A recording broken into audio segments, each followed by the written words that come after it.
के सभी अधिकारीगण और कैंपियरगंज और फरेंदा से जुड़े हुए यहां पर सभी उपस्थित बहनों और भाइयों, आज हरियाली तीज है और हरियाली तीज के पावन पर्व पर हम सब आज अपनी वैदिक और पौराणिक कालीन परंपरा के प्रति कृतज्ञता ज्ञापित करते हुए जटायु संरक्षण केंद्र के लोकार्पण के साथ जुड़ रहे हैं। रामायण काल का पहला बलिदानी जिसने धर्म के लिए, नारी गरिमा और रक्षा के लिए अपने आप को बलिदान किया था,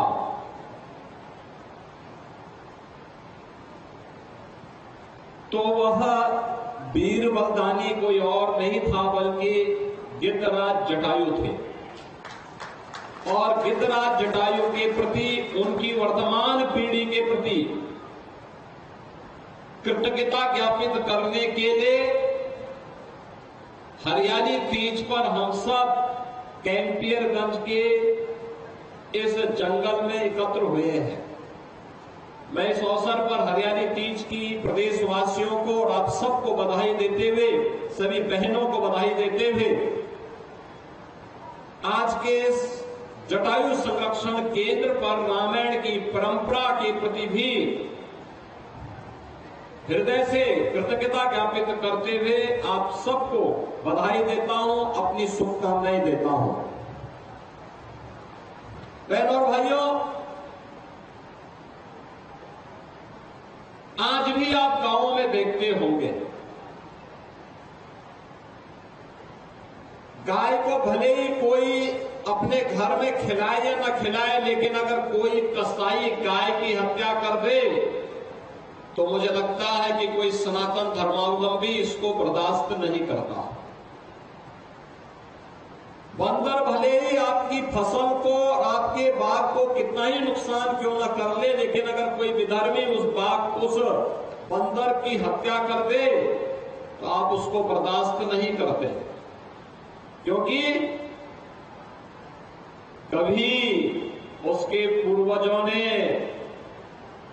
हमारी परंपरा के लिए अपना सर्वस्व बलिदान करने में योगदान दिया था। हनुमान जी ने माता सीता को ढूंढने में और भगवान राम की भक्ति के लिए जो अपना जीवन लगाया था, उसके प्रति कृतज्ञता हम ज्ञापित करते हैं। और रामायण काल का तो पहले बलिदानी गिद्धराज जटायु है, और जटायु यानी आज का गिद्ध, जो वर्तमान पीढ़ी है जटायु की, उसके प्रति कृतज्ञता ज्ञापित करने के लिए, क्योंकि तेजी के साथ जो दवा का, पेस्टिसाइड का उपयोग करना प्रारंभ किया, उसका दुष्प्रभाव उनके स्वयं की प्रजाति पर पड़ा और उनकी संख्या तेजी के साथ घटती हुई दिखाई दी।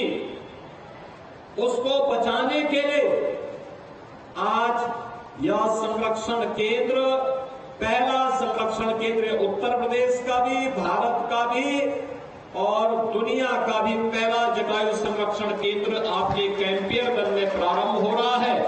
इस अवसर पर मैं आप सभी कैंपियरगंज और फरेंदा वासियों को हृदय से बधाई देता हूं। बहनों और भाइयों, रामायण काल के वे प्रसंग हम सबके सामने आते हैं जब तुलसीदास जी कहते हैं कि गिद्धराज सुनी आरद बानी, रघुकुल तिलक नारी पहचानी, अधम निशाचर लीने जाई, जिम मलेच बस कपना गाई। आप देखिए, तुलसीदास जी ने भी बहुत अच्छे ढंग से इसका उल्लेख किया है। उन्होंने कहा है कि गिद्धराज जटायु ने सीता जी की दुख भरी वाणी सुनकर पहचान लिया कि ये तो रघुकुल तिलक श्री रामचंद्र की धर्मपत्नी है, और उन्होंने देखा कि राक्षस उनका अपहरण करके ऐसे ही ले जा रहा है जैसे कपिला गाय को कोई मलेच्छ जबरदस्ती उठा करके ले जा रहा हो। यानी एक कसाई गाय की हालत जो करता है, उस प्रकार की स्थिति देख करके उस समय ये जानते हुए कि मैं निहत्था हूं, और ले जाने वाला जो डकैत है, जो चोर है, वो कोई और नहीं रावण है। तो रावण से गिद्धराज जटायु भिड़ गए थे और उसको पूरी तरह घायल भी करने का काम किया था।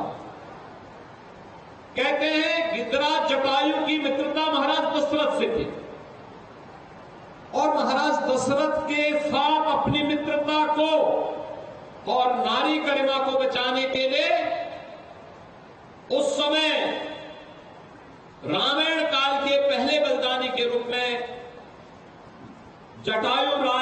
गिद्धराज ने जटायु के रूप में अपना बलिदान दिया। और इसीलिए आप अयोध्या जाते होंगे, अयोध्या में श्री राम जन्मभूमि में आप जाएंगे तो मंदिर के ठीक सामने एक छोटी सी चोटी बनी है, उसमें विशाल काय एक प्रतिमा बनी है जटायु राज की, गिद्धराज जटायु की विशाल प्रतिमा वहां सामने बनी है, जो राम मंदिर की तरफ लगातार देख रहा है। बहनों भाइयों, मित्रता कैसे होनी चाहिए, यह भी जटायु से देख लीजिए। वचन कैसे निभाने चाहिए, यह भी हमारा रामायण हमें बता देता है।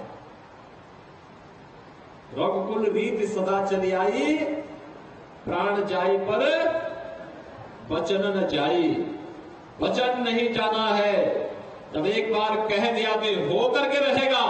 और यह कह करके पूरा रामायण काल आज हमारे लिए आदर्श बना है। गांव गांव में रामलीलाएं होती है, इसके पीछे एक कारण है, वो मर्यादाएं थी, वो अनुशासन था।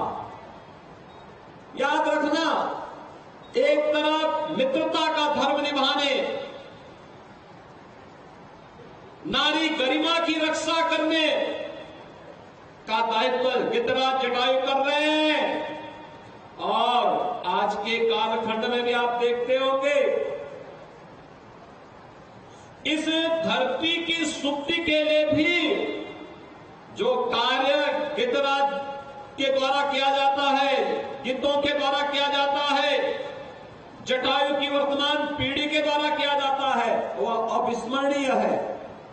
और इसीलिए उनके प्रति कृतज्ञता ज्ञापित करने के लिए आज यहां पर यह जटायु संरक्षण केंद्र स्थापित किया गया है। इसके लिए मैं वन विभाग को हृदय से धन्यवाद देते हुए कैंपियरगंज और फरेंदा से जुड़े हुए सभी नागरिकों को इसके लिए हृदय से बधाई देता हूं। एक अच्छा और पवित्र कार्य हुआ है, जो रामायण की स्मृतियों को हम सबके सामने बनाए रखते हुए इस कार्यक्रम को आगे बढ़ाएगा, अपने पूर्वजों के प्रति कृतज्ञता ज्ञापित भी करेगा। बहनों और भाइयों, आज उत्तर प्रदेश तेजी के साथ आगे बढ़ रहा है।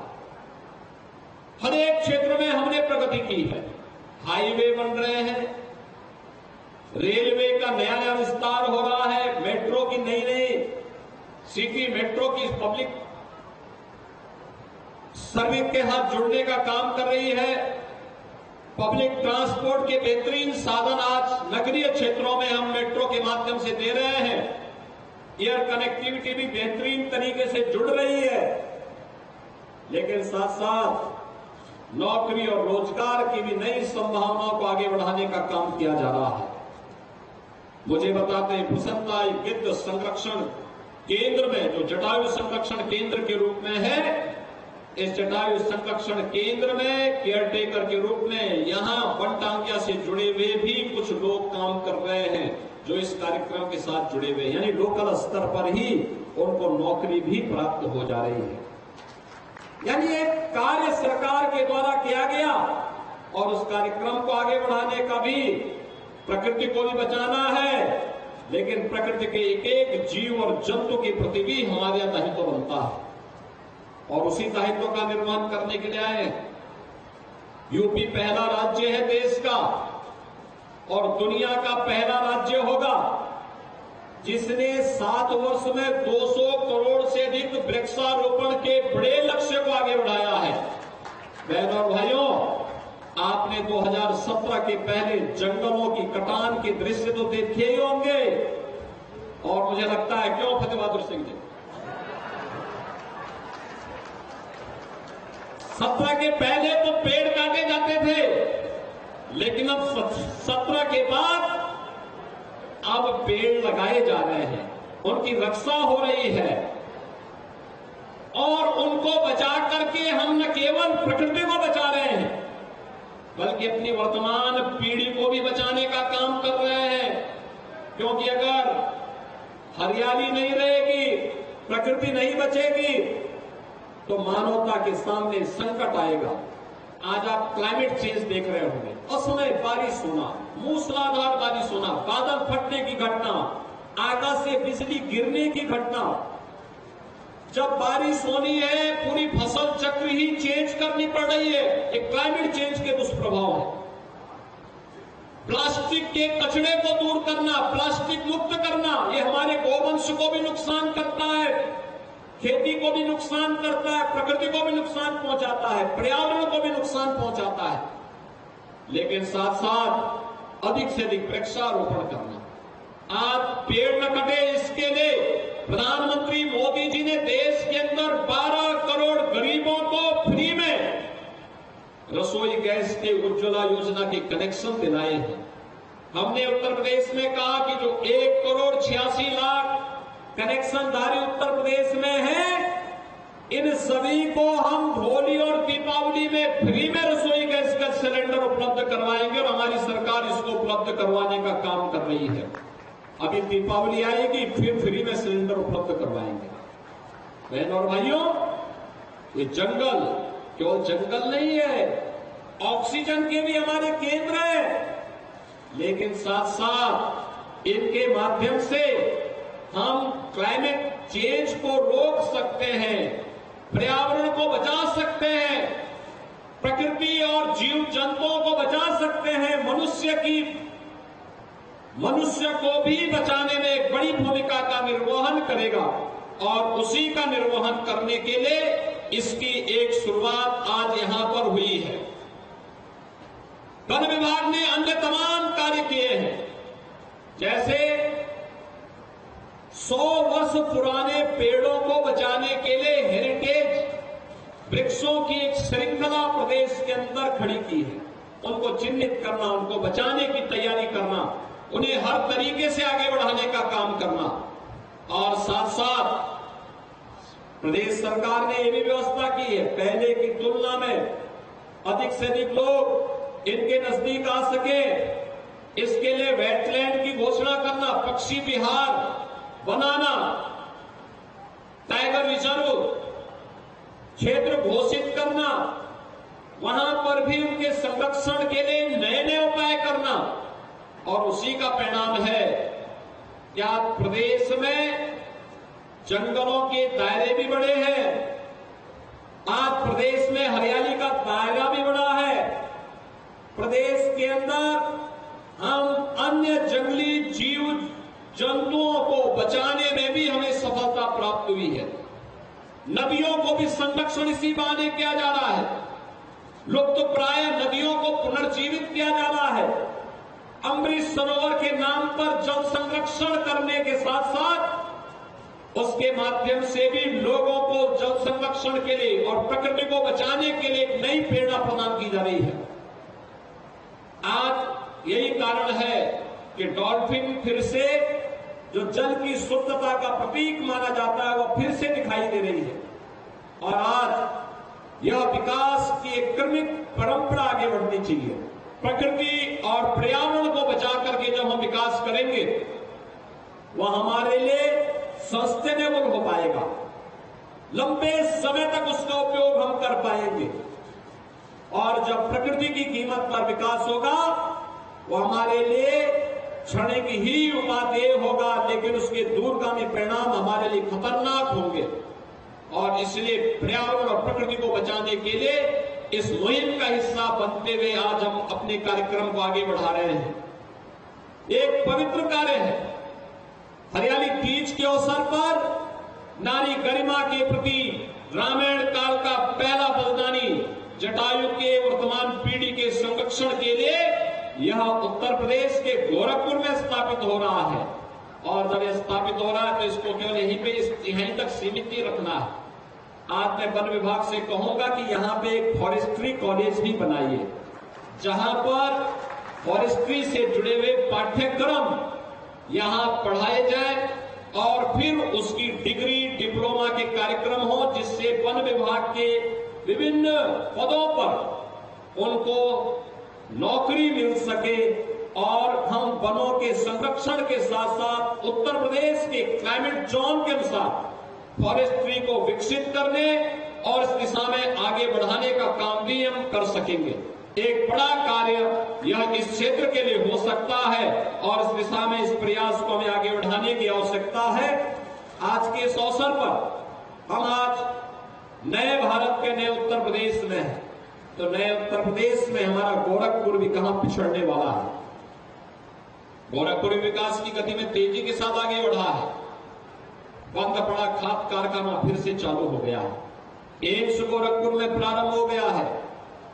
बीआरडी मेडिकल कॉलेज आज बेहतरीन सेवा पहले की तुलना में दे रहा है।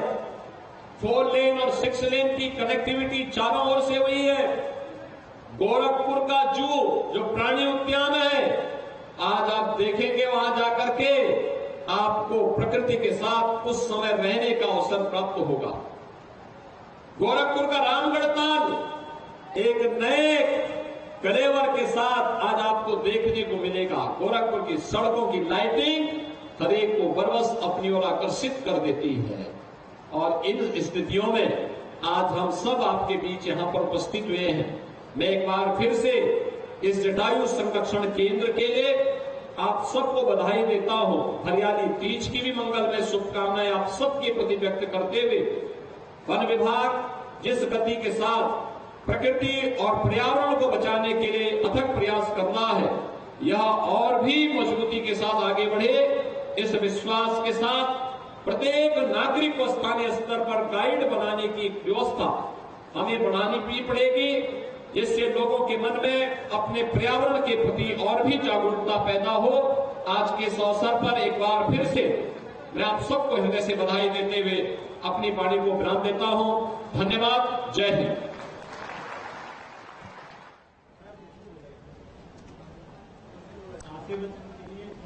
तो फिलहाल जिस तरीके से आप देख रहे हैं, जहां पर गोरखपुर से लाइव तस्वीरें हम आपको दिखा रहे हैं,